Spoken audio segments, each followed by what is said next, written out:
Hai, nungguin ya. Oke Sobat Tani, berikutnya kita akan mengenal kelas kelompok tani tingkat madya dan tingkat utama. Penasaran? Yuk simak. Kelompok tani kelas madya telah berkembang lebih mandiri.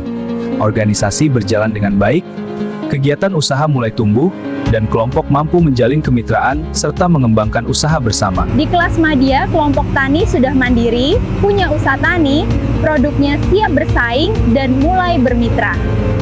Nah, berikutnya tingkatan paling atas adalah kelompok tani kelas utama. Mau tahu nih kriterianya? Simak! Kelompok tani kelas utama merupakan kelompok yang telah berkembang secara mandiri, organisasi berjalan kuat, usaha kelompok maju, serta mampu menjalin kemitraan yang luas. Pada tahap ini, kelompok tidak hanya meningkatkan produksi, tetapi juga mengembangkan usaha, teknologi, dan pemasaran hasil pertanian. Jadi kapan Bu kami naik kelas? Saat administrasi kelompok gak dijadiin alas gorengan lagi.